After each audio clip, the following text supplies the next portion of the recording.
Now watch this drive.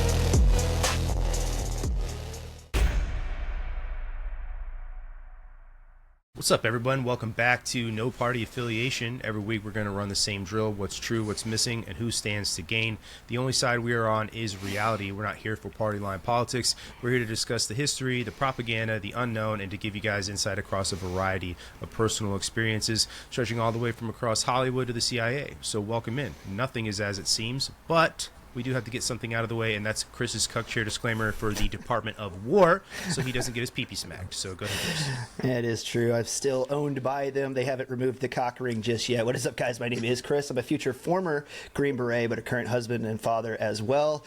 And I'm supposed to tell you that anything that you hear on this podcast belongs completely and totally to the person saying it. It does not represent the United States Army, the Department of War, or any other entity within the United States government. I'm out. And I do have to say, one other side that I'm on today is Team USA. I just want to throw that in there before I throw it around to somebody else. Hell yeah. I just love that Canadians are trying to defend how good they did by saying, well, if you look at the shots on goal, it's like, so you missed a bunch of those shots is what you're saying, and that America beat you on more points with less shots? So our accuracy You don't have rate is Connor higher? Hellebuck on your team? Yeah, okay. Or Right? for the Gen Z kids out there, your KD ratio is way off. Like, yeah, I don't understand. Listen, we already think you guys suck. You don't have to prove it, all right? Right. That was like the stop. worst cope ever. Oh, clearly the better team didn't win. Well, okay, yeah, you just said it. They didn't win. That's all that matters. You didn't win. Listen, the first step to getting out of the hole is to put the shovel down, all right? Yeah. Stop. Yeah. Get some help. Get some help. Let me just say, too, man, we were texting that morning. That was some stressful shit. Like, that was, like, Bro, I was way more stressed than I was comfortable admitting to everyone around me and to everyone now watching and listening, because it was, I wanted to beat those guys so bad, because I think they were the better team on paper. But man, I tell you what, not on the ice, and we watched history, baby, and it was awesome. We did. I mean, for the last, 6 years or so, it's just in recent times. I would say the beginning of this year with Indiana winning a national championship, that was a great story. And it was just, this was one of those moments where it's like, come on, man. I've taken a beating for the last 6 years. Everything that I like, I've been told sucks. Everything that I am, I'm being told that sucks. Being a white male sucks. My team sucks. Sports suck. And finally, it was like, okay, Indiana was great. Just one more win just to be so good. It probably won't happen, but man, it would be so fantastic if it did. And it was like, from the time the game was over with until Mexico jumped off, it was like the best 4-hour time period I've had, like in the last 6 years. You're so right, though, because I was feeling the same way during that game, because I wanted, like, being a Minnesota sports fan, like, my life sucks. And then Michigan lost to Duke the other night, which really, whatever, like, good game. We didn't play great, but, like, good test for the March Madness. But I was thinking the same thing watching the game, like, I just feel like I deserve this. I feel like I deserve this win. Yes. And not just me, everyone. But I was when they tied it up, and then it was getting tight, and they had so much more offense than we did for so long. I know this has nothing to do with anything we're talking about tonight, but I started to feel that weight and that pressure. I'm like, oh my gosh, like, we got so close, and we're gonna get totally raped again, and just feel like this was a terrible experience. Rather than being like, we got close, it's gonna be like just a total gut punch, and thankfully it didn't go that way. It was freaking awesome. Dude, He took more shots than a $5 hooker on Friday night. I just couldn't believe it. Literally, Yeah. I was just some of those, and then what's his last name? McAvoy or what's the guy that was standing in the goal, and he literally pushed the puck out of the crease to keep it out of the goal. Like, it went over the top of Hellebuck's head, and then he pushed it out of the way. That one was another one. That one isn't one that everybody is talking about either, but he literally also saved a goal too. Yeah. No. So everyone earned their beers. No one on that team should ever buy a drink again. Speaking of beers, Cash Patel did can you buy happen all to see Cash Patel celebrating like he was on the ice? That was, I'm sorry. You know, I've seen two camps on this, so I'm just gonna say, listen, if there were some Epstein arrests or at least some open investigations on actual individuals about this, then I could say, okay, cool, man, you're out there. Like, I know that somebody from the U.S. government is out there representing on Donald Trump's behalf. But if there was a person that shouldn't be over there, in my opinion, it's this guy who has perjured himself, who has also said for the past year, 2 years now going on, that he's going to bring the Epstein files out and he's going to make arrests and all this other crap that he's going to do, right? Cool, man, you've made all these other arrests, down with it. Like, I think that's great. The Epstein files thing, you've pretended like none of it matters. You pretended like this shit needs to go away, all this crap. And you're over there slamming the table and pounding beers with these guys. Like, fuck off, man, on the taxpayers' dollar. Well, and the problem is he's the middle finger is so much more prominent because he's leaning into the very thing that everybody is critiquing him for. Like, the criticism is you're not doing your job. You haven't been doing your job. And then the argument is, well, hey, it was the Olympics and like we were partying. It's like, right. But had you been doing your job, a night off would be like, oh, well, the dude was taking a night off, you know, like, look at his track record, and then he could get back at it tomorrow, slam some aspirin, and he's back out on the street arresting bad guys. But that's not the thing. You haven't done your job, and then more videos come out of you not doing your job and partying and slamming. But you don't get to go have the party because you didn't clock into work before this. You haven't been. Like, that's the problem that I have with it. Same as you, Brandon. Yeah, it's like when your dad asks you if you mowed the lawn yet, and then you haven't, but he's wanting to know why you're inside playing video games with your buddy. It's like, oh, you didn't mow the lawn, huh? Get the fuck outside. Exactly. I don't really mind if he was there, but the way he carried himself, I have a huge problem with, because he looked like the creep, and we talked about the creep before, that graduated high school like 10 years before you were a senior, and he shows up at the parties, and you're like, what is the creep doing here? And then, you know, and the creep always starts slamming beers and acting like, you know, he's a 16-year-old, and it's like, what are you doing? You're the you're the head of the FBI, act like it. You know, I understand if he, you know, if he's there. I totally get somebody from the government being there. I think it's good, especially they received a phone call from the president, get the invite to the State of the Union. I'm totally down with that. But to be chugging beers like a frat boy, acting like you're a part of the team, give me a break. You look more like a douche than I thought you were. And I've started referring to him as Cash Kardashian, because everything he does is for clicks now. And I have cash fatigue at this point. I'd like to disagree for connections and relationships that are there. The 2 points that stood out to me, I don't, by the way, but the 2 points that stood out to me are, one, like you guys have said, if we'd had a litany, if we were like, look, we're winning on a lot of fronts in America right now. We're losing on a lot of fronts too.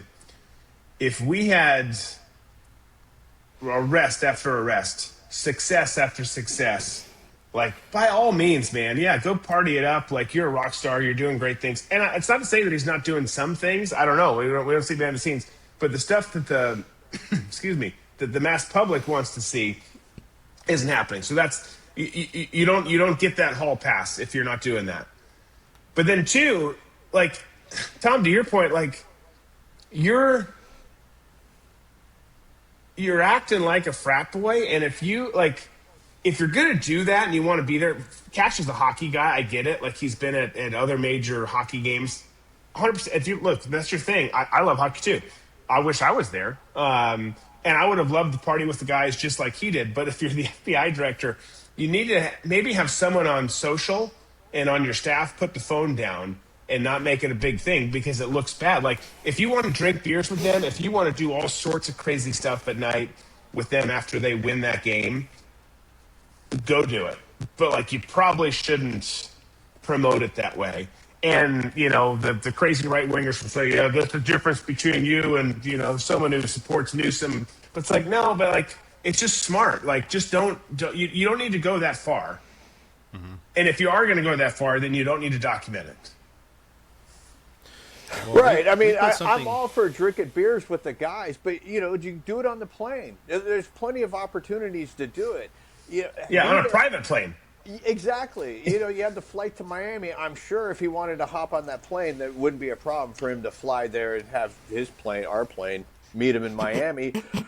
But it's, you know, again, it's the optics of it. It's like what you've done at this point. You've taken away their celebration because you've made it about yourself now, because you chose to insert yourself in something that didn't need your insertion. Can I say one thing, though? You're 100% right. Everyone's right. We're all the smartest people on the planet, clearly. And it sounds like I'm being facetious. I'm not. Like we just are. But I do want the shirt that he was wearing. I kind of want that shirt. That was a badass shirt. I don't remember the shirt. It just was white, long sleeve, Nike swoosh, USA. You know, just kind of classic. Maybe I'm gay because that's the thing I remember. I'm like, I kind of like, this is dumb. I want this shirt. I would be more concerned if you talked about his shoes. So yeah, we can agree on his wardrobe was on point. Yeah, the wardrobe was on point. I do like what Tom was saying earlier, though, about like we had like 4 uninterrupted hours of being patriotic, and then we had like this real like back into the mines peasants, like kind of like whiplash about it. And it reminded me of a joke my pastor father used to like to tell about a dude who dies and goes to hell, and he's like getting shopped around. He's like, all right, everybody here gets to like choose their own torture for all of eternity. So the devil's like showing him to different rooms, and he goes to one, and it's this concrete room, and everybody's standing on their heads, and he's like, that looks uncomfortable. And then they go to another one, and it's like an all wooden room, and everybody's standing on their heads, and he's like, I'm sensing a theme here. And he goes to another room, and it's like freshly mowed grass and super hot and just sticky and sweaty, but everybody's standing on their heads, and he's like, what is up with this? He goes to the next room, and it's like nothing but shit, like ankle high shit, but everybody's just kind of standing around, and then they're all having coffee, and he's like, oh, well, if I gotta be here for all of eternity, I guess that doesn't seem that bad. I guess I'll take the shit coffee room. Devil's like, all right, go on in. He walks inside. Somebody hands him a coffee, and he's like, all right. And then all of a sudden the bell rings, and a voice comes over the intercom. It's like, all right, break's over. Everybody back on your head. And it's like that's kind of like what I felt like. You know what I mean? It's like, oh, that was nice. All right, everybody back on your head. Like, here we go. So right. Well, and it was. I guess if you want to view it that way, you could view it as another American dub. A lot of people took it that way, right? American forces helping Mexican forces kill El Mencho, the head of CJNG, which we all know is one of the worst cartels on the face of the planet. But not everybody took it that way, because immediately after they killed him, CJNG went on a freaking rampage and were killing a bunch of Mexican citizens. They were targeting the Mexican National Guard. They went to the Guadalajara airport. There was some bombings, all this stuff. And, as usual, the Mexican people are the ones that are caught in between all this stuff. So I'm kind of curious what your guys' take on it when it comes to the United States helping the Mexican military, I guess, get rid of these guys. All for it? Or think, the assist is not necessary? I'll tell you this, like we've helped behind the scenes train up different groups and factions in the military, the Navy, all the different Mexican entities there for a long time. And I'm not opposed. Look, cartel's bad, drugs bad. Like, let's just use simple logics and concepts here. None of those things are good, right? But we've talked about it on this show before. We've done that before. Things got a whole lot more aggressive with El Mencho this weekend. If you do that, and if you're going to go into that, you're going to dive in head first, the repercussions are going to be big. And what's crazy about this is that wall that was up before between the corrupt Mexican government, us, the cartels, just this fine-tuned little balance that existed. We're like, we're going to let you do this, but we're not going to let you do that. We're going to let you do this, but not do that. The cartels refused, like they always refused. Or they didn't want to, but it was part of the arrangement. Like, you do not hit tourist areas. We're going to let you have this, but you're going to concede this. And that's why those have always been safe. Because Mexico's not a safe country, right? These tourist areas have been safe historically because of the arrangements behind the scenes. Now that wall is down after this weekend, just goes to show, like, hey, yeah, should these guys go away? Absolutely. All these different cartels are absolutely bad news. But it's not as simple as just doing that. If you want Afghanistan or Iraq on your border, then you go about it this way. And I'm not, again, that sounds like I'm against it. I'm just reality check.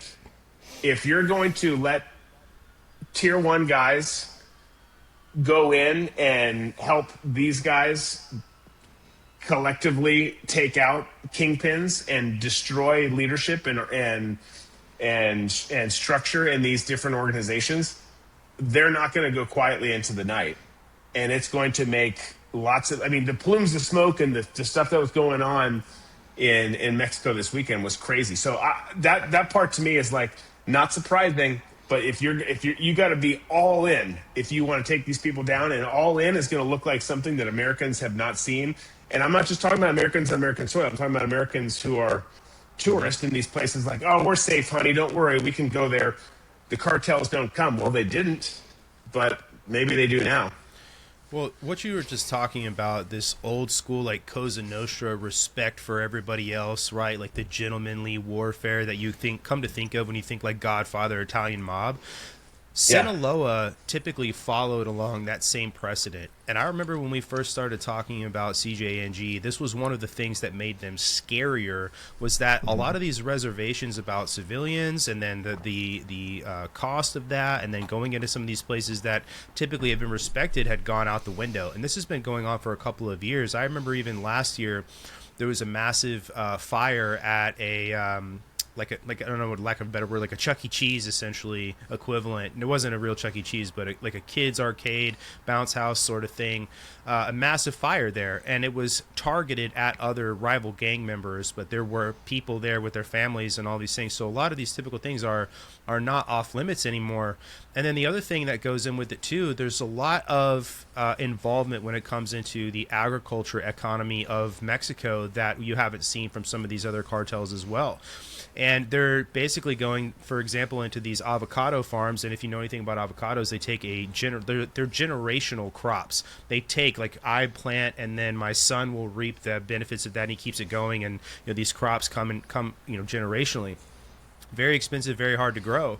And they've gone through and they've basically taken all of these farms from these guys, and they've these generational farmers, they've gotten rid of them, and they've developed a black market economy essentially for a lot of these things. And they're inserting themselves in places that they can have more leverage when it comes to the U.S. government trying to negotiate things with them. Something like avocado sounds dumb, but this is a legitimate thing in the United States. This is a crop that the U.S. purchases and gets a lot from Mexico on.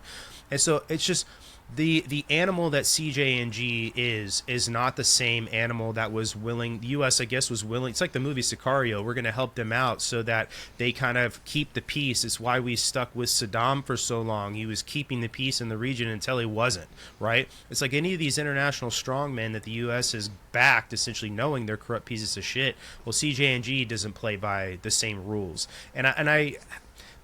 To your point, Drew, as well, cutting the head off of the snake, as it were, and I don't know everything, obviously, that was decided behind the scenes and what they were going to go after and do and what else they have planned.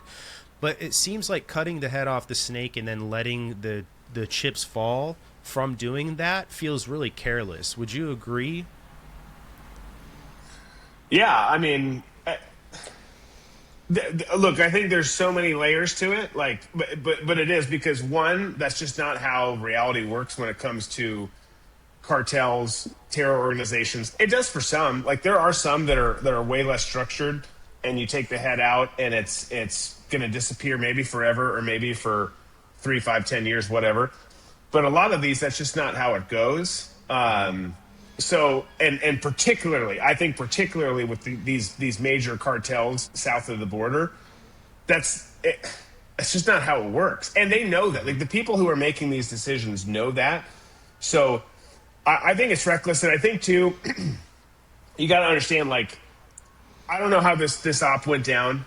You know, I've been a part of a lot of ops that were the host country did it. And it wasn't just the host country.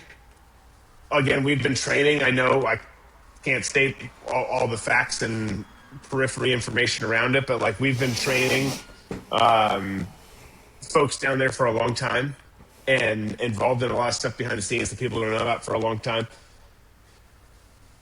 At a certain point, if this was a CMAR or that, I forget which group did the thing, but like at a certain point, this group or that group, Mexican group, does the operation. At a certain point, if it's not just them and we're there and it goes south and we lose somebody, like things, again, how the cartels respond is one thing. And then you have an American die on one of these ops who was not supposed to finger parents, be there. You're playing with fire here. Like, again, I keep saying again, sorry.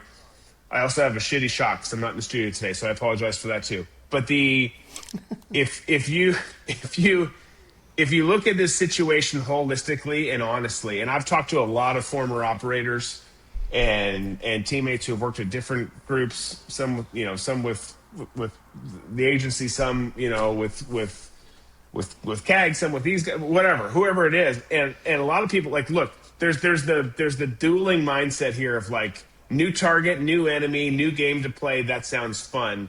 Also, America, just newsflash, if we get into this has the potential to open up a can of worms that you haven't seen here. Because again, this is not Iraq or Afghanistan. This is not the Horn of Africa or the Philippines or Indonesia. Like this is right here on your doorstep. So if this goes south, which with the cartels it will, it's going to look differently. I'm waiting for cross-border retribution. It's going to happen. You will see people hanging from bridges in local communities. The cartel violence that they do south of the border will happen in America. Mm-hmm. I agree. The other part of it too that Chris and I talk about this a lot on our show, but the other border doesn't get brought into this enough, and that other border is the one that nobody thinks about.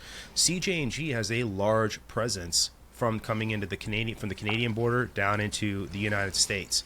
And these would be the communities that would be, honestly, some of the most least suspecting to get hit, but they would be the ones I think that would have a bigger impact because they are least likely to get hit. Like if you had a community in Southern California, right? Let's just like the San Diego community had something like that. It'd be like, oh yeah, well that makes sense, right? Like just in the heads of people, they're gonna be like, yeah, oh yeah, or Arizona or Mexico somewhere, and South Padre Island, some shit like that.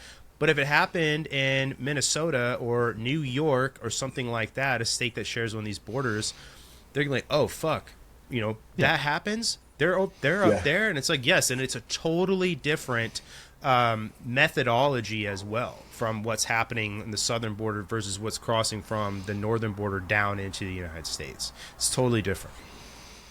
Right. I mean, you just take a look at Detroit. It's right across the street from Windsor. And that's I got to think Detroit is gambled there several times. Yeah. Right. But that's going to be one of your bigger major cities that you have that close to a border. So to Brandon's point, it would make a very attractive target if you really want to put your foot down and make a statement. But to me, whenever I hear stories about taking somebody out, like drug cartel or a president, like we had in Venezuela, my default position is, okay, what did these guys do that told us and everybody else that they're refusing to play ball? And who is waiting in the wings to take their place? Who will play ball with Scheinbaum to, keep the drug trade flowing, to make sure that Scheinbaum's getting the money that she wants, and just to keep everything at an even keel? Because what it sounds like to me is they were gaining too much power too quickly and becoming a direct threat to the Mexican government and had to be taken out. So I'm always kind of, Drew was saying before, not really seeing anybody in the wings, but I got to think that there's somebody there who is more willing to play ball than these guys were. Because I think with the gangsters that we see coming up now, they have more of a global mindset than the ones before, who are just kind of like your typical mafia guys of running numbers and making sure the trash trucks were running on time in the alleys and on certain days and that sort of thing. But now these guys have branched out a lot more, whether they become more educated or more access to information that they have through the internet. It's probably a combination of things, but I think they can see their power structure being able to be elevated beyond what they saw their elders have. And I think that's one of the things that at least Scheinbaum wants to keep in check down there. The other thing that I was thinking about earlier is that last year, Los Chapitos, the two sons of El Chapo, turned themselves into U.S. forces or U.S. law enforcement agencies. Wouldn't it be that weird to take out the leader of CJNG, El Mencho, having both of these guys, the heirs to the Sinaloa El Chapo cartel throne, do a bunch of work to eradicate leadership, do a bunch of work to eradicate strongholds and things like that, and then reinstall a cartel that's more willing to work with the U.S. government, more willing to work to keep these areas of tourism that drive economic factors safer so people can go and there's all that tourist economy. Just a thought. I mean, it's not that far-fetched. I mean, there's been movies like that, but it also is a typical move for the U.S. government to put something in that's more stable and something that we can depend on. What do you guys think? I think that you're absolutely right. You're hammering on a big thing, and that's who actually has more institutional power and legitimacy within the borders of Mexico. Is it the criminal organizations, the syndicates, or is it the Mexican government? Because a lot of people are thinking, right, that we're automatically, if the United States is working in the area, we must be working with the Mexican government in order to bring about change, and that probably is the case to a certain extent, but as Drew can automatically tell you, it's just because we're working in an area doesn't mean that we're also not eating dinner with a lot of other people that have institutional power. We're working both, baby. Yeah. Hey, I'm just calling you real quick. We're about to do something, and if you hear a lot of explosions, it's us. All right, we'll see you. Yeah. Bye. But another point that I want to bring up about this too is that it creates a really clean narrative that El Mencho was taken out, and then this is just CJNG retaliating against the Mexican government because of that and is causing all of this chaos. That's a very clean narrative, and that's almost certainly not as black and white as it is in the area, because as you mentioned earlier, Sinaloa is working in the area, countless other smaller cartels and up-and-coming gangs and criminal organizations are working in the area, just to include street thugs and crimes of opportunity that as soon as a power player gets taken off the board, then lots of other people start vying for power, and you're just seeing kind of the natural chaos of power shifting happening. So what we're seeing, you see the surface level, all the violence that kicked off, but just to say that it's CJNG purely retaliating against their leader being taken out is way too clean of a narrative to explain everything that's happening below the waves. If it ever seems that clean, it's not. It's just not. The world is not as it seems. And just by this conversation alone, if somebody's just dropping in, and I think it's remarkable. We've come to a point where we're having this conversation where the narrative that we get from the government is, oh, this is going to put a huge dent in the drugs coming into the United States. We have not said one word about putting a dent into drugs coming in. We've only talked about who the replacement is because that drug flow has to keep going. It's just a matter of who's going to play, well with either government. And so to me, that's that's like the biggest picture that I feel like a lot of people fail to realize when, they get all jazzed on seeing these boats being blown up. It's like, from Venezuela, it means nothing. Just like this. It's like Yeah.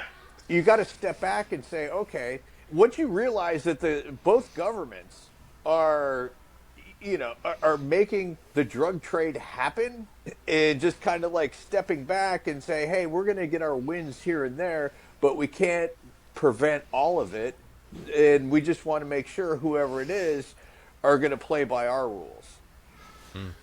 Well, the other thing it's important just for the audience to like remember or know, if you don't know. I referenced it once tonight, and we reference it all the time on the show, regardless of where we're talking about in the world. But like particularly as it pertains to Mexico and South and Central America, we are playing both sides. So like we are like, think of it this way, and it's going to make no sense to you. But in Mexico, we are training their military and law enforcement forces to take down drug cartels. That we are also working and funded, like we're working both sides. And that's like, why would we do that? I'll let you think on that and marinate for a little bit, but like that's how it goes. Like that's how it goes. And to the layman, it makes no sense. But it's so when you see these wins, don't be like, oh, hoorah, because it's like, okay, we're gonna chalk up another win for you guys over here now, or we're gonna start. This group went away. We're gonna start a whole new group, and we're gonna fund the shit out of it, and we're gonna like it's that mind-bending and maddening what goes on behind the scenes. And right. I know no one wants that to be the truth, but that is the truth.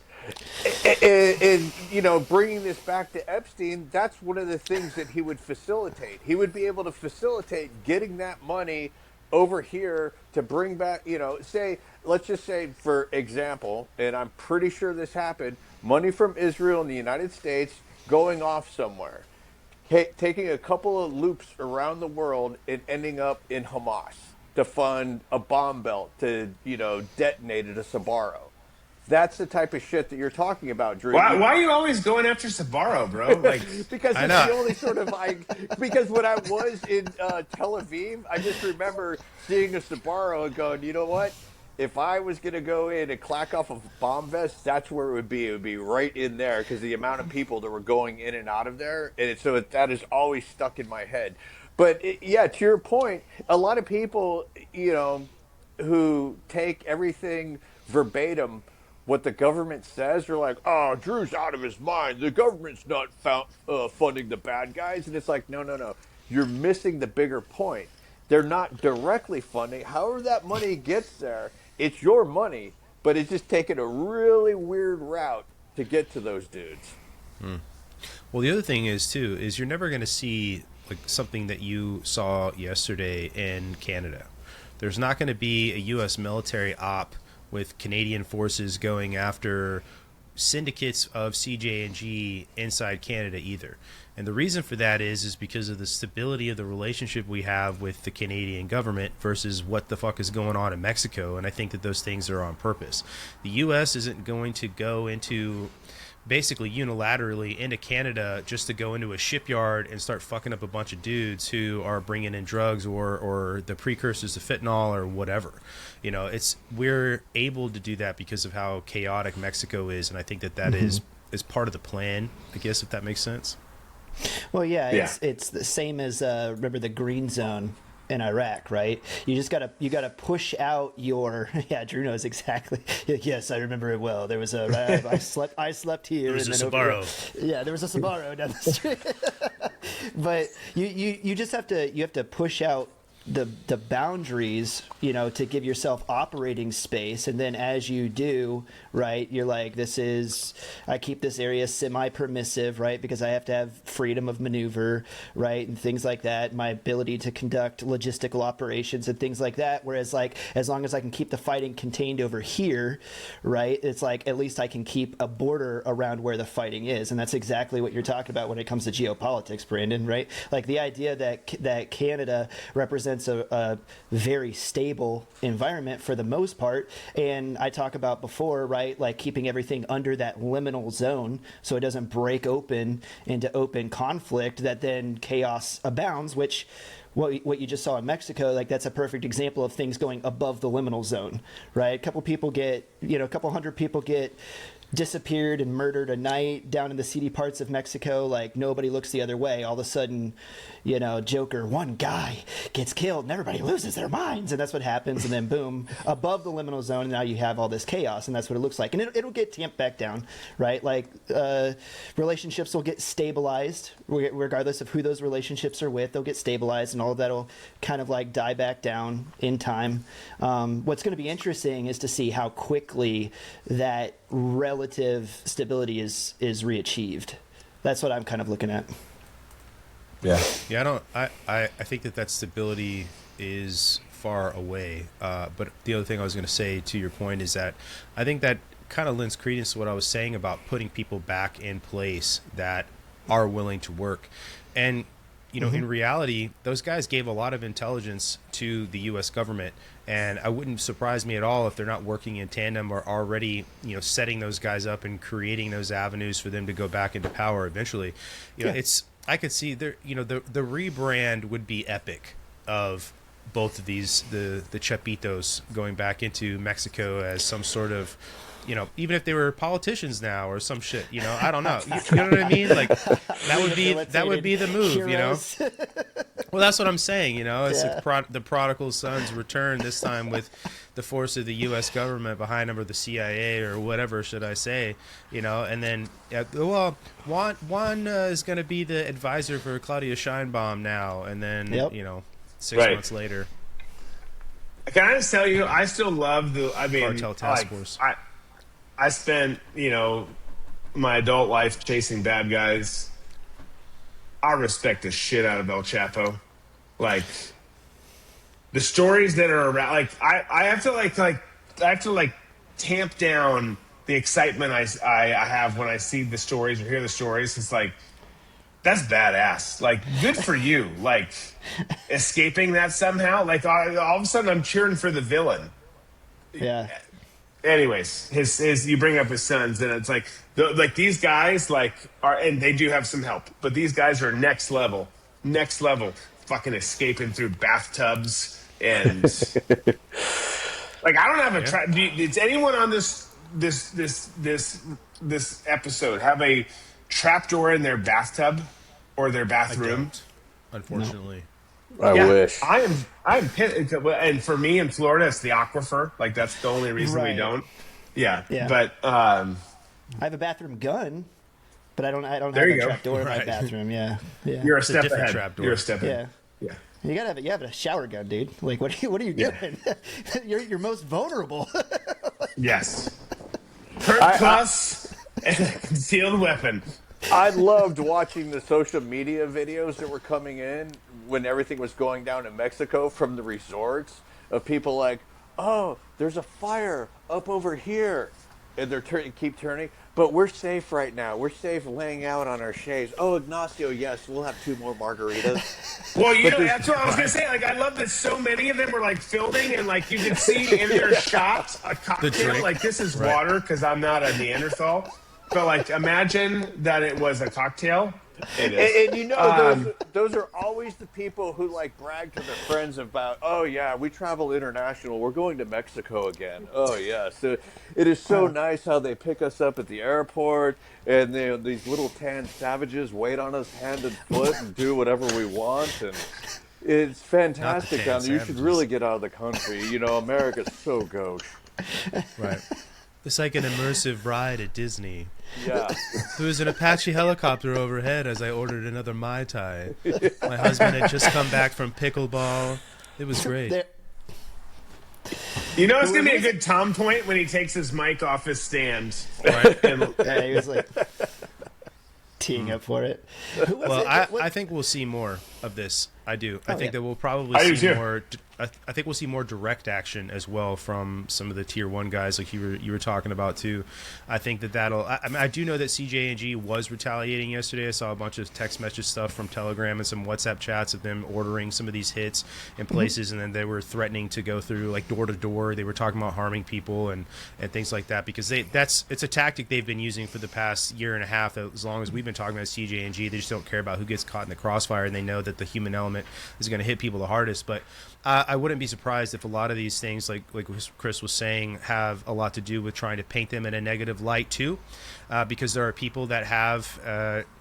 There's going to be the word of mouth element of this, right? Well, if CJNG is out killing people, and they have been, and this retaliation and sort of the ground campaign on maybe reinstalling something different, right? It'll be, if you can make them look even worse than they already are, then that's a win for you. But I'm kind of curious, as far as this goes, and like the tier 1 guys potentially that'll be going in there, how much do you think is going to be like American faces?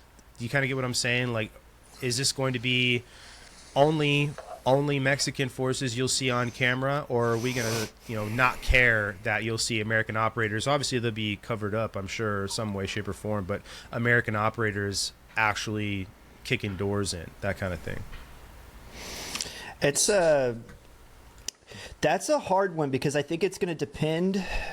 And I'm basing this off of watching the way that the Trump administration is conducting foreign policy. It's really going to come down to how much does the Trump administration want to own what it's doing. Like, for instance, with the Maduro capture, like, Trump wanted to own that. He wanted to put a trophy on his wall. Like, that was obviously it was.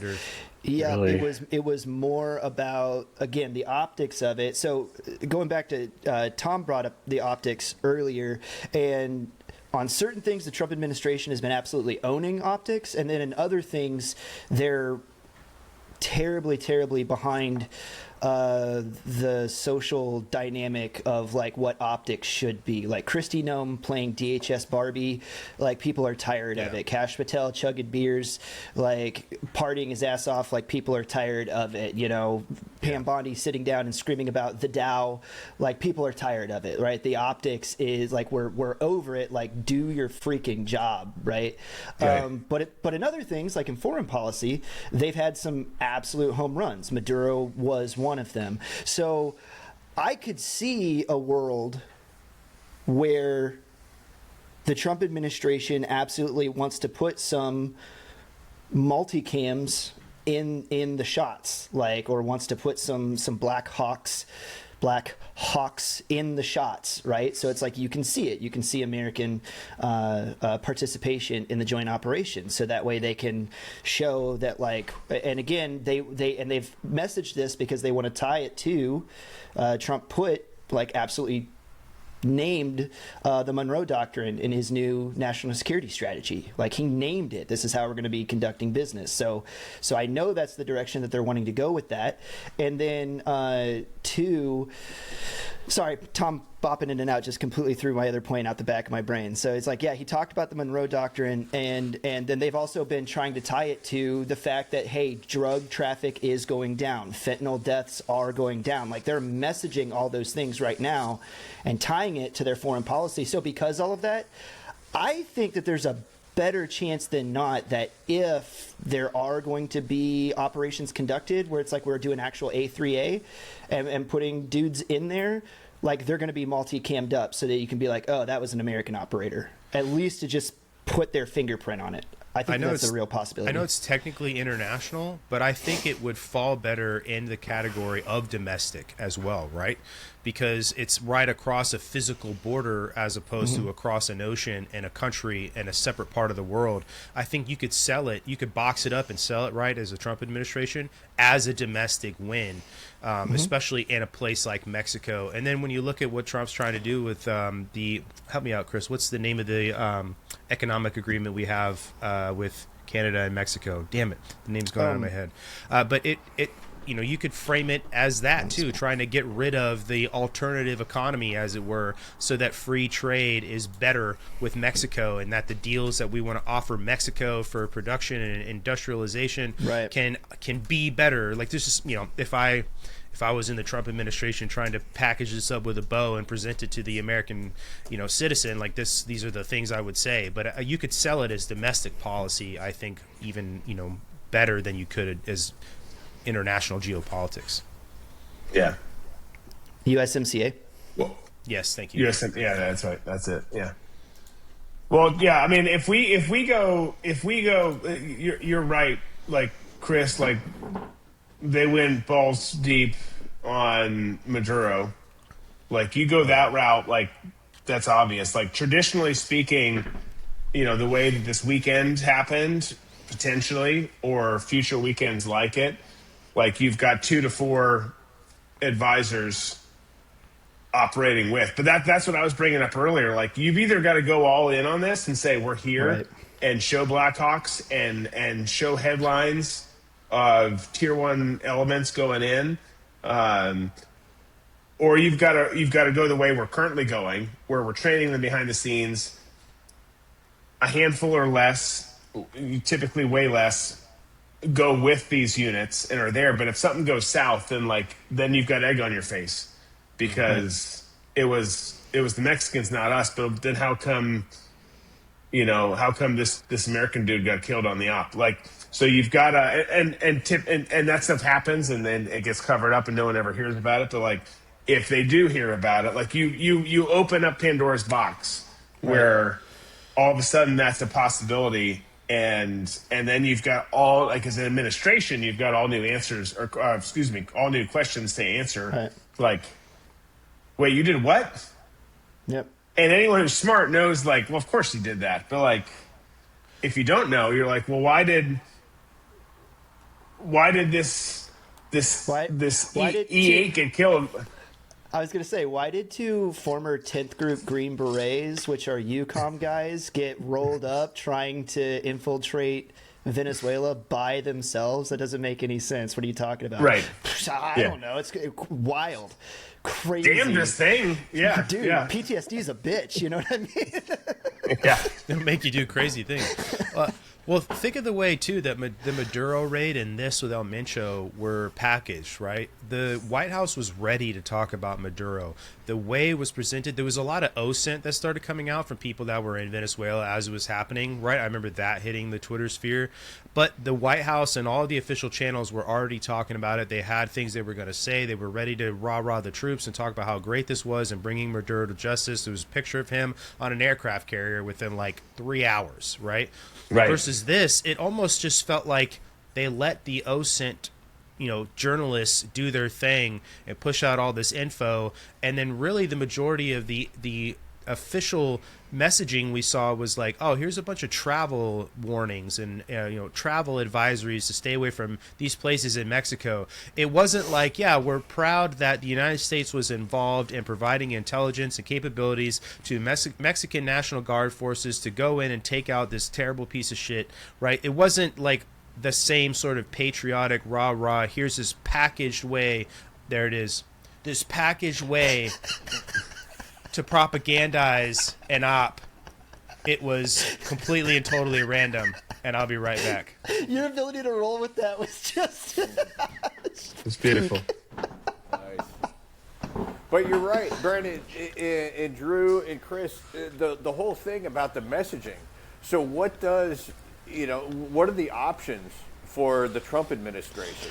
If they don't own up to it and say, yeah, this is what we're doing, or just play it, as they're playing it now. Well, this guy had to go. They had actionable intel, so they went after him. Because to Drew, I think you brought it up. If an operator is killed, and then it's like, all right, we've got a dead American operator here. What's going on? Then it becomes, okay, the brakes start coming on everything, all the goals for the Trump administration. You start convening panels and you start slowing things down a lot for whatever is on their agenda to be achieved. So I don't know. It's a weird kind of chess game happening. Well, to be clear, I bring that up though, like you bring it up, I brought it up before. There's a lot of operators who don't make it back on ops that the people never hear about. That's not to say, it in fact, in situations like this, that's more often the case than not. So, it is possible to do this and execute it and have a star added to the wall at the agency, or have a quiet ceremony for someone, in Dam Neck or Bragg, that not specifically at those facilities, but you know what I'm saying, from those groups. that happens. That happens a lot. But like you run the risk. So if you're the administration, and certainly one that like seems to run with some of the people who are running it half cocked, and I like some of the stuff they're doing. That sounds like I'm criticizing them, and I am, and I'm not at the same time. But like if you're gonna go half cocked, like you got to understand, like when you open things up and then you enter in today's media, internet, social media, all of that stuff, like things get out there faster. Like, does the ground branch operator getting killed in Jalalabad reach the surface? No, not necessarily. Same thing might be true in, this cartel run state in Mexico, but like, it's harder. Like, it's harder to control that stuff these days than it used to be. So you've got to be careful, especially when you're playing both sides. Like, it's a complicated mess. Well, I know what my gut instinct, just from kind of watching how it played out, is that this one was probably, it feels like we lended intel support, and Mexico said we're going to do it. Probably put the brakes on a joint op. Probably said we don't want U.S. involvement in and above and beyond a certain point, to which the U.S. And again, this is just total speculation, but watching the fallout of it is what it feels like. U.S. probably went, okay, it's yours. Here's where he's at. You guys are going to go get him. It's on you. And then that's how they did it. And the U.S. went, all right, you can deal with the fallout of it, like in and of yourself, because you know what I'm saying. And like we stepped back from it because to the point of what I was saying earlier, like, Trump administration is willing to put its stamp on something, but if it is going to do it, like you said, Brandon, they'll have the optics ready and ready to roll out. They will absolutely like come with the pictures, and you'll see homeboy DJing on a plane again, and so on and so forth. So, but to what you were saying, Drew, I completely agree about feeling like the Trump administration is half cocked in a lot of areas, and to me, it kind of feels like a teenager in some fields and not all, but like a teenager who's been given the keys to his dad's Ferrari. You know what I mean? And just like, here you go. Well, it kind of looks like not to like go back to it, like, because I'm not like, my intention is not to, even though like maybe it partially is, but like I'm not trying to shit on Kash Patel's head. He's got a tough road to hoe. This weekend didn't look great, but like the way that the optics looked at this weekend, regardless of whether you're like, I think he's a failure or I think give him a chance kind of a guy, whatever, that's kind of how it feels sometimes when it comes to operations with this administration, is Kash Patel chugging beers. It's like we've got operational security we got to worry about here. Like, we've got to have the big. That was a let them eat cake moment, honestly. Yeah. Right after the Dow. But the Dow! Well, yeah. You want to talk about let them eat cake? Like, that was the first thing that came into my head when she started screaming that. And the NASDAQ is over 7,000. I'm like, can you hear yourself? Mm-hmm. Well, to the critics of capitalism, so you're saying money comes before the lives of children, right? Like, not that capitalism is bad. I'm not saying that, but that's exactly how that comes off, right? Right. Well, as long as the fiduciary responsibilities are being met, then the collateral of kids is fine. Right. I heard somebody make... I'm sorry, Tom. I was just going to say, yeah, that came across to me as well. If your 401k is doing well and the home value of your price is going up, is it really that big of a price to pay if we're being controlled by Luciferian pedophiles who are most likely cannibals? The choice is up to you. I heard somebody make the analysis, and I was like, that's a very interesting point.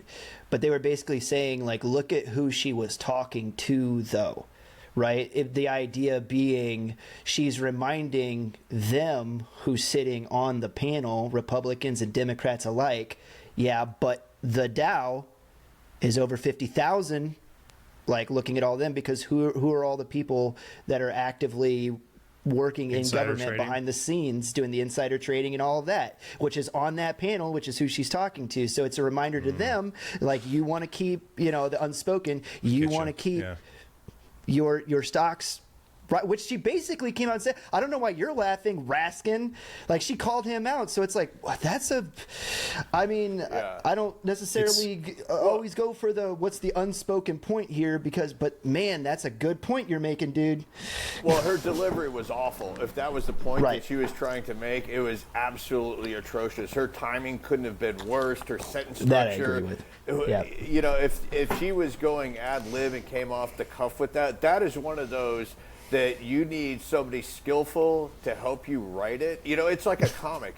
You got to craft it so well and just hold it to the moment that you're able to lay it on there. But she just, it to me was like just like swept up in emotion and just blurted it out as if you were arguing with your wife, and all of a sudden you're going, you know, you're talking about something that happened 5 years ago that I barely remember. Exactly. Yeah, what you said, Chris, made me think of the Pope. You know, I hope the young woman comes home safe and that the Orlandi family doesn't have to suffer anymore. Right? That's what it makes me think of. Just randomly thrown into his prayer. Right. Yeah. Yeah. Well, you know, the other weird thing that happened this week that I know is an interesting topic for a lot of noticers, I'll put it that way, not the Jew noticers, but the other noticers. Just saying, you got to call it like it is. I'm not talking about the Jew noticers. I'm talking about the other noticers, right? There's different noticing camps, if you've noticed. But there was the murder of the Caltech professor out in California, and then last year, another murder of a different professor. His name Nuno Oliveiro, I think was the name of the guy. And they both are professors of physics in different areas. The Caltech professor had more to do with like astronomical physics, the movement of exoplanets, things like that, and the other guy had more to do with like some plasma research and things like that. And they both touched into plasma and black matter and things like this. But here's why it's weird to me, okay? These aren't your typical targets for random murder, and both of them, like we talked about this before, the dude at Brown University who went and shot up the study hall and then drove and then killed the guy who apparently he's held a grudge for 20 years, right? Versus this guy, if you've seen his house, out in the middle of absolutely nowhere, and apparently was a target for a carjacking that what looks like, or at least the official story looks like, he interrupted and wound up getting shot in the chest and killed on his front porch. That both of those things, frankly, make almost no sense to me. People that are both now professionals and successful professionals at that, you don't hold a grudge for 20 years and then go commit an active shooter at your old school and then drive across state lines to kill a professional rival who you've been mad at for 20 plus years. And you don't go out in the middle of nowhere in California and just murder a professor for a carjacking when you could go anywhere else in the state of California. There's a bunch of big cities here, by the way, if you didn't know, and carjack somebody random, right? And then I saw too, and this wasn't confirmed by the actual police report, but TMZ reported that I guess this guy had been called in by the professor. Chris, you have his name. I don't want to keep calling him the professor. What's the Caltech dude's name again? I had to pull it up. Give me just Kyle? a second. Gary? Something like that. I can't remember his name. Carl Grillmer, I believe. Guimer, something like that. Yeah. Carl believe, but I'll pull it up. Apparently called the police for this guy trespassing in December of 2025 and had him removed from his property. TMZ reported that, but it wasn't in the actual report from the police, and the police said that they had no contact ever before. Those two stories, just to me, they don't add up in some way, shape, or form. You know, like there's at least history with the two professors who were Portuguese that happened last year, even if I think the grudge thing doesn't make a lot of sense. But this one makes way less sense. And aside, when you look at it on paper, the physics that they were working on, they have some small overlaps with like plasma research and things like that, but for the most part their arenas don't touch. They didn't co-author any things. Neither of them had any sort of association with like DARPA or ATIP or OSAP or any of these weird black programs, but they're both physicists. It feels like one of these random things that probably means something, but who fucking knows what that is. It was Carl Grillmayer, and I hope I'm saying his last name correctly, but it's like I was saying the other day, man. Well, his wife's still alive. That's true. That's true. But it's like I was saying the other day, right? It's like I'm not saying coincidences don't exist. You know, they're kind of like albino deer, but I'm just saying I've never seen one in person, right? So take that for what you will. It certainly doesn't seem like it, man.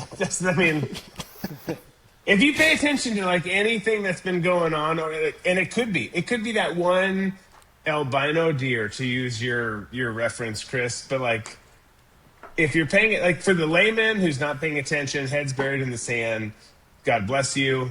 Your blood pressure is probably a lot lower than all of ours. But to anyone who's been paying attention, it's like, how do you not land on a very opposite conclusion of like, we should probably look into this. Like, this is probably something we should explore because it doesn't look right. Well, what was the primary? Oh, sorry. I was just saying, what was the primary target as well of Jeffrey Epstein? It was the physics community, right? And these guys were being targeted clearly to have their research be leveraged away from them for the use of the U.S. government, in my opinion. But the other thing with it too is like, these guys are so high level, and the things they're working on, they involve space, right?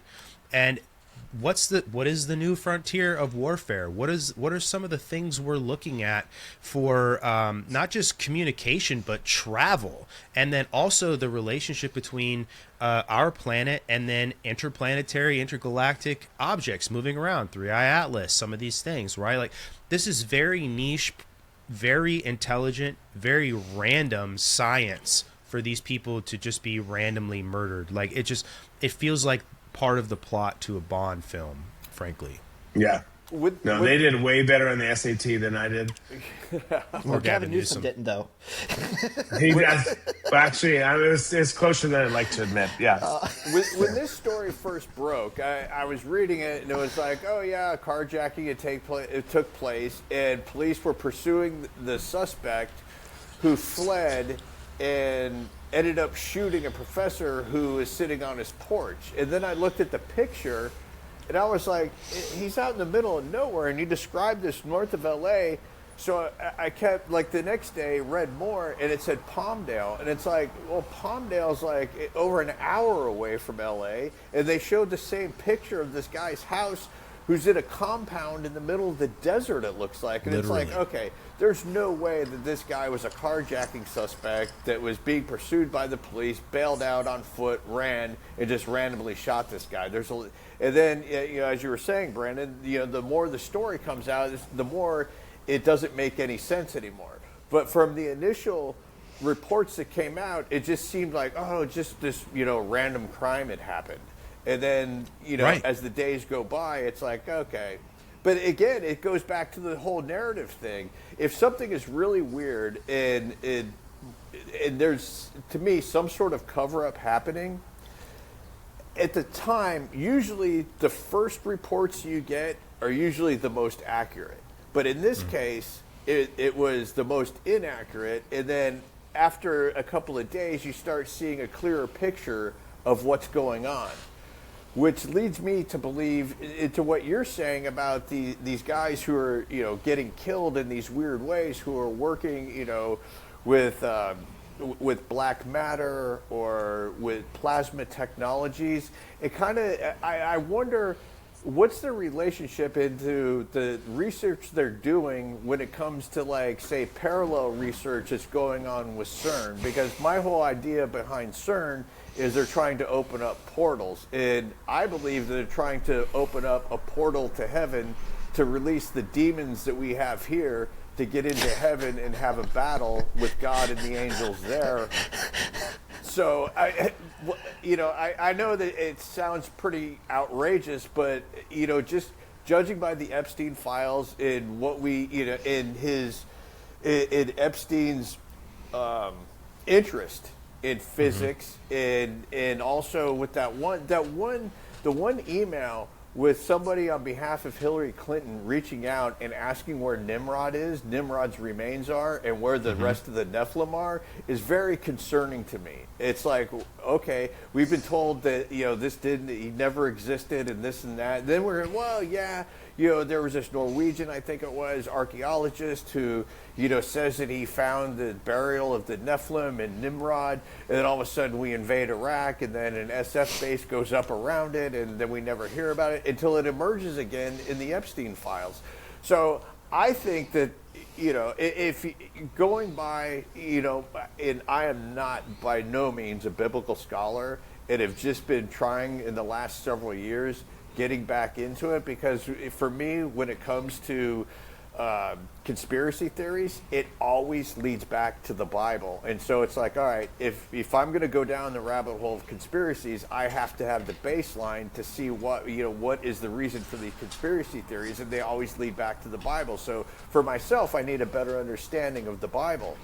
And if it just, to me, it goes back to that. What is going on that these puppeteers who are actually pulling the strings of the people that we think are pulling our strings, what is their end game? And like I said, I think their end game is to open up some sort of portal to get whatever demonic forces are here into heaven, so they can overrun heaven with it.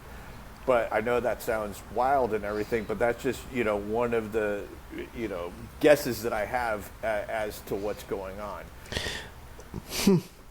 Well, you just, have I ever told you about what my Nephilim theory is? No. So this will be fun. Let's romp through the Cloverfield for just a second, and I'll try to make it quick. But the idea being, it goes back to Genesis chapter 6. The sons of God have relations with the daughters of men, and then they go on to create the Nephilim, which were the great men in those days. That's what Genesis says about it. And to my mind, right, and this is just total, because that's all we get. We get like 3 verses of it in the Bible. And so my thought is, if you have the sons of God, which are obviously like angels or angelic beings having relations, which they are spirits in and of themselves, and the way that God created the world is it takes one man and one woman to make a baby, because 2 genders and all that. Sorry, a lot of people just got really mad right there, right? But and then that person has a soul, because it was created in the way that God gave life and imparted the breath of life into man, and then from man made woman, and then it takes those 2 to come together, and then they create a human being with a soul. But if you circumvent that point and you have a being that doesn't have a soul, because it is a spirit that has a relationship with a human being that has a soul, and then they have children, would that children have a soul in the same way that God designed man to do so, right? I would think no. Right, because it's a bastardization of the way that God created the world to work. And then if those children that are now soulless because they're Nephilim go on and have further relations with either other Nephilim or other beings, other humans, would those descendants then have souls? Well, I would think no, because if your father didn't have a soul because he was from this descended race, then would the child have a soul? No, because you didn't have the half that was supposed to come from your father. Do you see where I'm going? Ipso facto, right? And then you go down the line, and if these descendants from the Nephilim have been able to, let's say, propagate into modern times, then it would stand to reason in my mind that there could indeed be, in the realm of possibilities, groups of people walking around the world that legitimately have no soul. They just don't have a soul because they're descended from this line of people, right? Where this bastardization happened. And then I start thinking about people in my head where you go, well, how could a person be so evil and so just disgusting as to commit these types of things like we're seeing in the Epstein files, right? And you're like, well, if they literally don't have a soul, would you even have a conscience, right? I wouldn't think so. And then you're telling me you think that they're trying to build a portal, right, to get to heaven, and you think it's to get demonic forces to go over there. But what if it is indeed just to try to get to a place where where a group of people that have no souls could never go when they die? Mm-hmm. Yeah. Well, the other thing too this ties in, it kind of supports this theory, right? Sort of supports this theory. But in 2016, Jeffrey Epstein sent an email to Peter Thiel, And in the email, he led off with, "I represent the Rothschilds." And the Rothschilds are one of these elite families that they say have been a part of this bloodline that, and the Rothschilds specifically supposedly tie back all the way to the Merovingians, which is the Celtic descendants that landed in modern day France when they were like the race of Atlanteans when Atlantis collapsed. Like this is that whole like theory timeline here, right? But they're the ones who've survived all the way up to modern day, and the Rothschilds are one of these elite 13 families that make up the Illuminati. Then you have all these 300 other families. The what is it, like the group of 300 is what it's called, with these the other families that work for them but aren't at the not S class piece of shit, right? Like they're just sub tier and middle subscription. But it makes sense, that if he's representing any of these people, and if any of this, if you believe any of this is true, that of course this is one person who represents a group of people that are soulless, and they can tie themselves all the way back to the beginning of time, essentially when the sons of God are having relations with the daughters of man, and this is where we've landed. And then the theory itself is fun to talk about, but I bring all of this to bring all this back to the physics professors here. Yeah. These guys, a lot of them are dealing with these cosmic forces essentially to try and understand our position in the universe, and trying to understand, the way the broader, the way not to repeat myself, but the way the broader universe works, and put these things into a box and understand them. And a lot of these guys that work at Caltech or work at MIT, like both of these professors did, they all do have ties to CERN. They all do have ties to some of these black programs, even though neither of these guys really did. But at the end of the day, when you see physicists from these very niche fields that have everything to do with a lot of what people are talking about, this exoplanet stuff, the traveling of interstellar objects with 3i Atlas, all of these things, and then this guy over here learning about plasma and different modes of travel within the universe, and plasma as not necessarily as a material, but plasma as in what exists in outer space. It just all sorts of seems to tie back together with particle physics and CERN, and it's just, I don't know.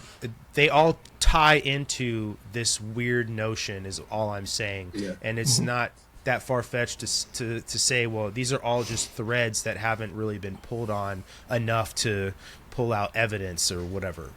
Well, speaking about the people who, who aren't in the S class but above that, to me, those are the ones who are like, go ahead and release the files. Because I don't think the files would be released if they didn't sign off on it. So whatever is going on with that class that is pulling the strings, there seems to be some sort of internal turmoil going on, either whether it's some kind of wrestling over power or or whatever it is. It just seems like there seems to be some kind of recalibration, because right now with what's going on with the prince formerly known as the royal formerly known as Prince Andrew being arrested is wild. And some people are saying that's going to take down Charles and to usher in William to sort of have a reset. Are we going? Is the world going? I kind of feel like we are going sort of through a reset. Does that have to do with anything with what is going on with the royals right now, and why would that be? Well, here's an interesting thought. Maybe we are going through a reset. And if you look at any of these conspiracy theories, you follow them back to World War II, right? A lot of what the Nazis were doing esoterically ties into a lot of the things that we're talking about now, and that there was this behind the scenes thing going on with some of these elite families and trying to find this master race. And the Jews, of course, were tied into this for a lot of reasons, being God's chosen people and all this stuff. And maybe there is a behind-the-scenes reset trying to happen maybe they're trying to avoid a war this time, right? Without having to wonder about what the fallout and cost of human life is. And maybe something happened before that almost exposed them to the degree that it was ill-advised to let something like this happen again, because war is way more chaotic than you could control versus something you're trying to do behind the scenes by just maybe reestablishing some power players. And then too, if you take it back, just a thought, like if you take it back to the Bolshevik Revolution, like, well, who did they go after? They went after the Romanov family, which is exactly, again, another one of these elite families with ties all the way back into some of these families that have been in power for centuries, so it's like there's not a lot of evidence here. This is all like very broad, but like maybe there is a power shift going on behind the scenes, and they're trying to avoid something catastrophic like what you're talking about, where you can't manage all of the limb facts when it comes to having a global war with the sort of weapons that we have nowadays. And maybe, the other fact too is that there's other countries that aren't bought into this Western way of leading the world in some of the ways that these elite families have inserted themselves into the control that the West has had over the world for so long. Maybe the Chinese or the Russians or whatever aren't wrapped up in it in this way, that they know that they would be exposed and destroyed if they allowed a global conflict to happen in a way that it has happened before this time. Just an idea. I don't know. I think it's a really good point, because obviously if you look at World War II, that was largely Europe and the West, which then obviously rolled into the Korean War and had fallout and stuff later on. But yeah, it really was. And I think that it's pretty clear that anybody that's looking at geopolitics is watching a world that was trying to move toward like one world government, moving toward like global unification, and now it's starting to spin back out into like a multipolar world. And I think the U.S. tried it after World War I, too. Right, and I think largely the sticks in the mud have been China and Russia that have decided not to play ball with it, for good or ill. I think that Putin's a bad guy, and I think that Xi Jinping is some of the scum of the earth. I'm not pro-Russia or pro-China. But they get that right.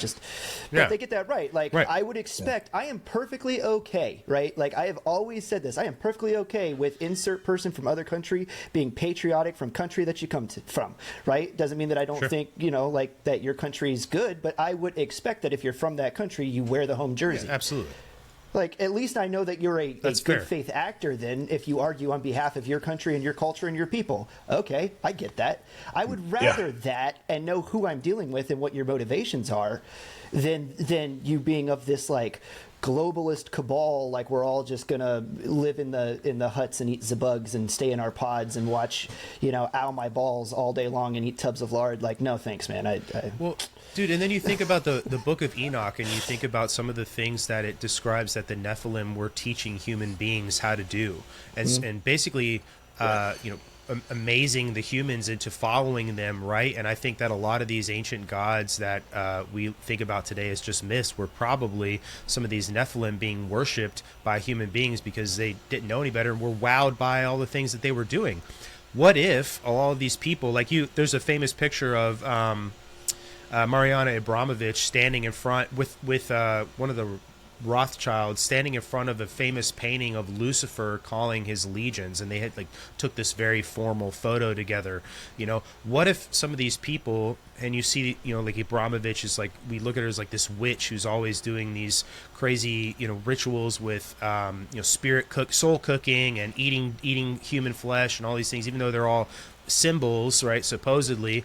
That what if it's just like a continuation of some of these powers that these people actually have because they descend from the Nephilim, and they're still able to, when you bring in a P. Diddy, right, or you bring in name what, a Hollywood actor or somebody who's a music artist, and you're like, you pull them behind closed doors and you wow them and wine them and dine them, and then all of a sudden some fucking weird dude comes in, or she comes in, and she does something that looks like fucking David Copperfield in front of you, and you have no actual explanation for it, and you think, holy shit, this is fucking real magic, and now I'm gonna get famous, and all I've got to do is just like really fucked up shit. And right, it's like, well, maybe that's what that is. Some of these things that the Book of Enoch describes that they wowed human beings into following them is still going on, just in a different way, and obviously, in more of a control the world sort of way now, is because the world didn't look the same back then, obviously, but just a thought too. I think that you're absolutely right. I think for as progressive and smart and sophisticated as we are, we're the same as we've ever been. And I've drawn this point before. I'm like, the same person that'll look at the Incas or the Mayas conducting human sacrifice and will say how backwards and primitive they were for doing that, will in the same sentence turn around and say that it is a progressive good thing that Canada is killing off 5% of its nation in medical assistance and dying, or whatever they're calling suicide now. And I made a statement to Hannah the other day. I was like, well, Moloch's still getting his sacrifices. Does he care if they were lethally injected or if their heart was cut out and they were thrown into the fire? Yeah, abortion. You tell me the difference, because I don't see it. It's human life being sacrificed and lost either way, Dead is dead, whether you were shot in the head or you had your heart cut out. You know what I mean? Lethal injection. And whether the demon represents itself to you as a golden statue that you're bowing before, or the demon represents itself to you on a website teaching you about, like the demon is the demon, if that makes sense of what I'm saying, and you're still bowing before it, and you're still, at the end of the day, like you said, a human life was just extinguished. Well, and think about what Tom said earlier about CERN. Tom, you were totally referencing the opening ceremony for that tunnel they dug and all of the pagan imagery that went into it. And think of the Olympics, all the pagan imagery that goes into these things and all of these other things that Hollywood likes to use, that's very pagan and ancient looking. Well, it just goes in line from their origin, doesn't it? This is just, these are throwbacks. That's why there's always ties to these weird ceremonial things, and the stag and, the sacrifice and all these, geometric shapes and all of these things, right? They go back to a lot of these ancient magic sort of rituals, right? It's not that crazy of a concept to think about. This is just how it used to be, and we're still doing it because it's 2,000 years further down the line or 3,000 years further down the line doesn't mean it's not still relevant to these soulless beings, perhaps, who've been here forever. You don't fucking know, You brought up Marina Abramovich.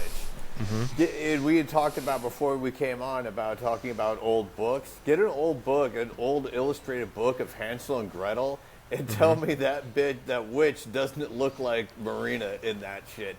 Just recently in the interview she did, she's all hunched over. She's got the big nose hanging out there and talking about, I need a security detail now because of Alex Jones. Right. It's and I was like, this bitch is about to say, Hansel and Gretel, get in my oven. Right. Yeah. So to me, that is it's like, I see an image like that of her, and then see an image from hundreds of years ago where the villain is like that, of wanting to kill these kids and make cookies out of them. And it's like, okay, so this whole thing that's happening right now that we hear about, the jerky and the grape soda and the pizza and everything else, this has been going on for a while. Instead of cookies, it's now pizza. But it's the same shit. And the storyline seems to keep regenerating itself, but the characters, the main characters don't change. It's the victims that change, and what they refer to the victims as. Yeah. No, I mean, I agree with you, man. It's when you start looking at it the way that we're looking at it, and not being bound by what we can know by hard evidence, to sort of just try to take the preponderance of everything we can just look at, right? These rituals that she does, the soul cooking, the blood magic she talks about. You look in music today, they're talking about, ritual, and you look at some of these music performances by a lot of these superstar performers like Lady Gaga or whoever else, Chappell now, or even was it the Zac Brown band, right? Apparently they had some sort of satanic concert at the Dome in Las Vegas, which is super weird and doesn't seem normal for them. But everything has this esoteric element to it that has to do with some sort of ritualistic process of self-elevation. And there's always these people that are gatekeepers of that that process to get yourself inserted into it. Like Mariana Abramovich is just like one person. There's that other she's Italian. There's another really old fucking Michelle witch. Lamy. Yeah, she is another one, right? Yeah. And I think that the girl who was in that Wicked movie, the black chick who played Jesus Christ as well, right? By the way, she's starting to look like one of those Cynthia Erivo. She's starting to look like one of those gatekeepers too. And I think they just sort of pick these people, and maybe it's what they're willing to do, or maybe there's something about them, you know, inside that it makes them a target for this stuff. But it doesn't change. It's always been the same sort of person, and it's always been the same sort of goal. And, you know, to keep with the CERN thing you were talking about, like, and the sort of research that's gone on, and they really are trying to open portals. They've said that, right? This isn't conspiracy. Like, this is actual things that they've said, right? It starts to make a lot of sense. You know, Chris, I think that was a pretty prescient thing to say, that they're trying to get to heaven. Like, why wouldn't they? I mean, human beings tried to build the Tower of Babel, right? Like, well, we know we're eternally damned. Well, what if we can build a portal there and get there anyway, you know? Fuck it. And yeah, and you know, to the Tower of Babel reference, you know, God said, if left to their own devices, nothing will be unobtainable to them.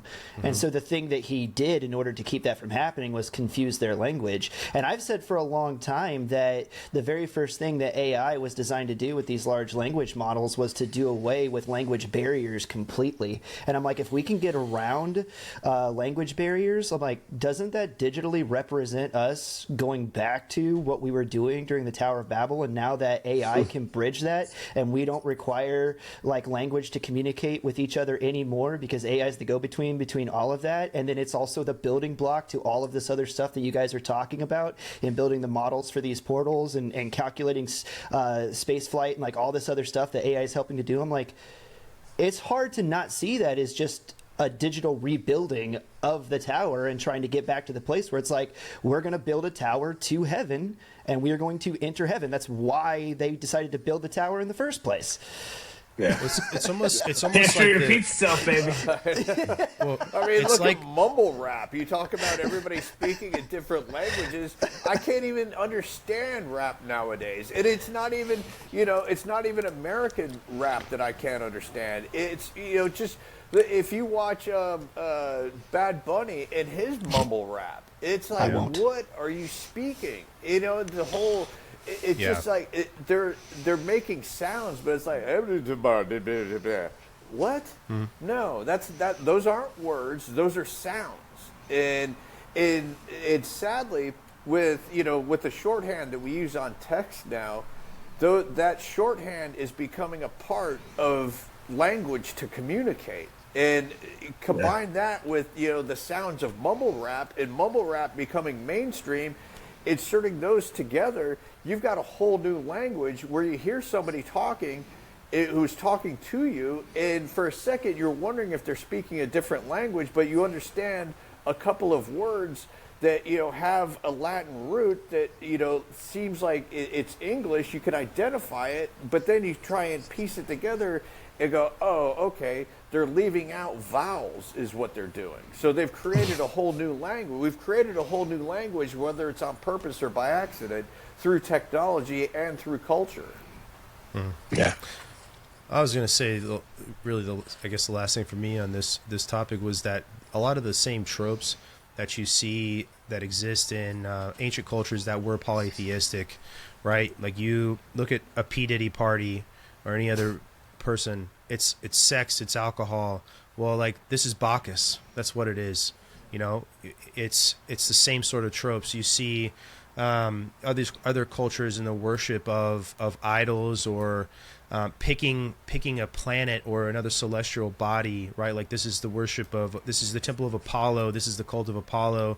Now today is something else. Like, there's all these tropes that exist through time. They're no different. It's just the people and the processes and the culture are slightly different, but they reveal themselves in the same way.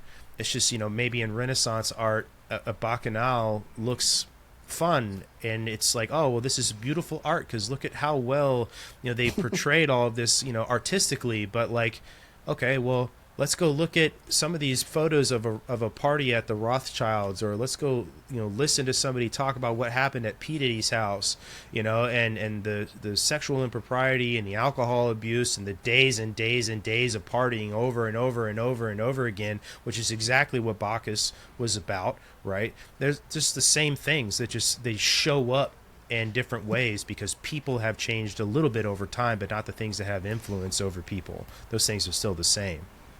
Yeah, it's the reel on the end of the movie The Hangover. Yeah. Right. When you're That's all talking you described about right there. when you're talking about people like Cynthia Erivo and Lady Gaga, and I talk to colleagues of mine all the time about this and about how what they're doing with the satanic imagery that they're using, and the response that I usually get, and I've gotten it for the last 30 years, is, "Oh, you old fuddy-duddy, they're just being outrageous." Okay. I can understand being outrageous, but what I can't wrap my head around is being outrageous to the point where you're putting up satanic imagery to invoke something. It's either it comes across as an endorsement of something, and to me, I'm very uncomfortable with endorsing Satan or anything that has to do with hell or with demons or with Moloch or with Baal or any of those. I just don't think it's a good look. And, I had a few, maybe 15 years ago, I had an uncle who passed away. He was a bachelor his entire life, if you know what I mean. And so my sister went to collect a lot of his things. And he was kind of like the way I am a little bit, without the, obvious being a bachelor side of things. But he was like really into like his dreams and reporting his dreams and shit. And my sister's very straight-laced, housewife, and keeping things organized, and appearances, everything. And I was like, so what was there in these journals? And she was like, well, they were kind of personal. And I'm like, well, tell me. And she's like, well, they're very descriptive. And I was like, well, give me some examples. She's like, well, I just kind of read one, and I got to the word ERCTION, and I couldn't go. I just shut it and put it away. And I was like, oh, okay, I understand where you're coming from. But he was always joining these groups to like try and contact the dead and this and that. Was really into the next plane that you reach and so forth. So my sister has this whole box of his things, and inside is a Ouija board from like the 1950s. And she's like, oh, I'll send you that. And I'm like, oh, fuck no. There is no way you're sending that to me. That is bad juju right there. I don't even want to see it. And I suggest that you get rid of it. If you could take it to like an occult bookstore and give it to them to sell, or maybe you could. Don't even sell it to or burn it so no one else gets it. Yeah. I was just going to say, don't play hot potato with that demon. Just burn it, dude. No. Get that as far I'm telling you, I've done it once in my life as a kid, pre-believer, pre-Christian. It was still innocent with some people. That's just crazy. That's just crazy. It should be in no household anywhere. Agreed. But it's by Hasbro. But who also gave us like the Transformers and other stuff, kids. And then To the point that I'm making, even if you're doing something to draw attention to yourself and be outrageous, you have to be very cognizant of what you're inviting in to your life and what you're inviting in to the people who are paying money to see you in those images, and what that allows. To me, it's like dropping down a defense that you should have up at all times when it comes into any sort of satanic imagery.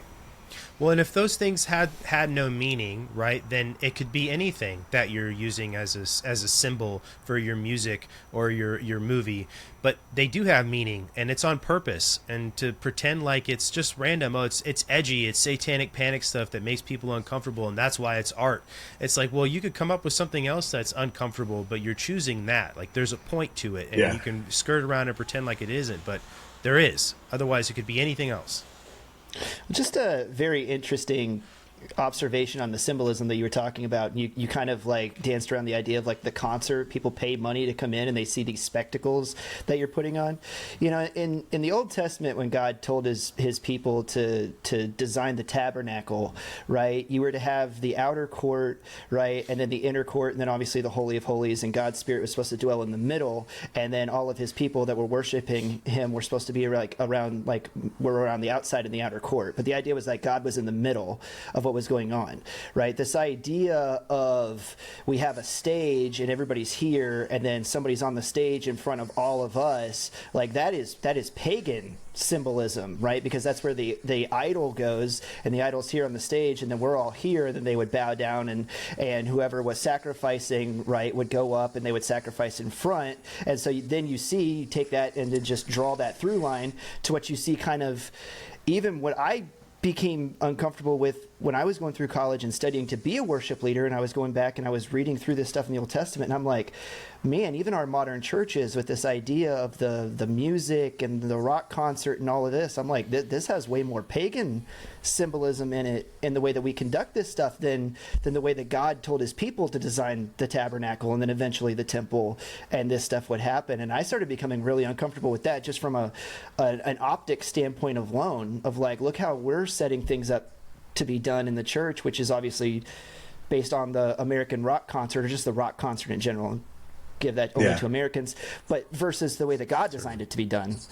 And I'm like, it's very interesting, because optics mean a lot, and symbolism does have power, whether you think so or not, it does. And to your point earlier, Brandon, like if you look into these elites or the ancient families or whatever, you may not believe in this stuff, but they're sending emails back and forth talking about it.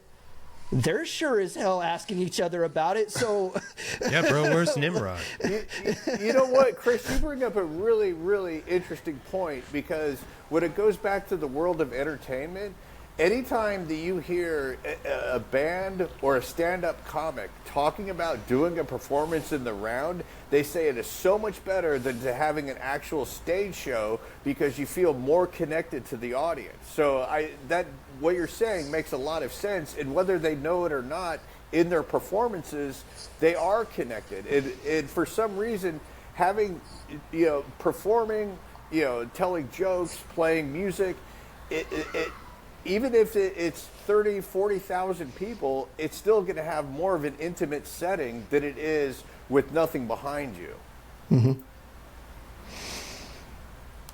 Yeah. Which I always thought was, when I grew up, I went to a church in Naples, Florida, St. Anne's. It's still there, still has the exact same layout. And I could never understand the layout when I was a kid, because it didn't look like any other church that I'd ever been in. But the altar was right in the middle, and the whole church was 360.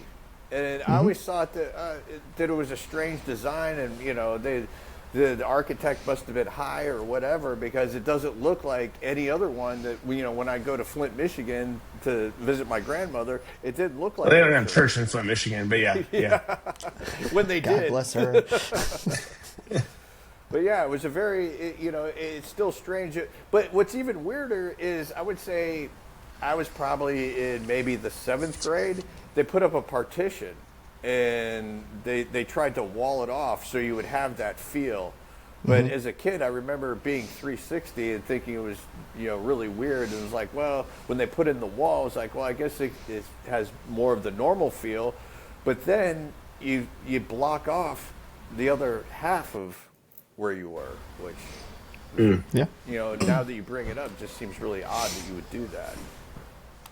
I don't know how much time we got left, but I love, by the way, I think it's really interesting that Chris was studying, so I worked, before I went into what I went into, I worked in full-time ministry. Chris is studying worship, and then we both go into still introducing people to God, just in a different way. But I think that's an interesting that's an interesting outcome, because you don't see that often. That's just a total aside, because I learned something tonight that I didn't know. Well, me too now. Yeah. Yes, it's Interesting. And here we are. a unique beginning. Yes. Yeah. I went from an altar. And by the way, people don't get it. They're like, that doesn't make sense. There's no way you love Jesus. There's no way that you did this before. It's like, but I promise I did, and I still do. It just seems weird. It's just a little hard for you to consume over your latte. That's where my heart was, and this is where it landed, and now I'm here, and we're all seeing therapists. Like, it's fine. Yeah, I'm with you guys. I've spent my entire life in the most secular, profession that there is. And when I first started, I couldn't tell you the amount of people who were surprised that I went to church and then I owned a gun. They were all horrified. I'm sure somewhere down the road it has cost me plenty of jobs, but, what are you going to do? Yeah. Well, guys, are we ready to wrap, or? I guess so. We missed talking about the tall whites that are about to be released. That's right. I think we're ready to wrap. Yeah, I think we're ready to go. Yeah. Said, and on that. Right. I know some little mid-sized teaser for whites that next. just won a gold medal at the Olympics, but, Ayo. Damn straight. All right, guys. Well, thank you so much for checking out another episode of No Party Affiliation. As always, please check the show notes. You can head over and follow all of our other shows as well, and we will catch you guys next week on another episode. Hell yeah.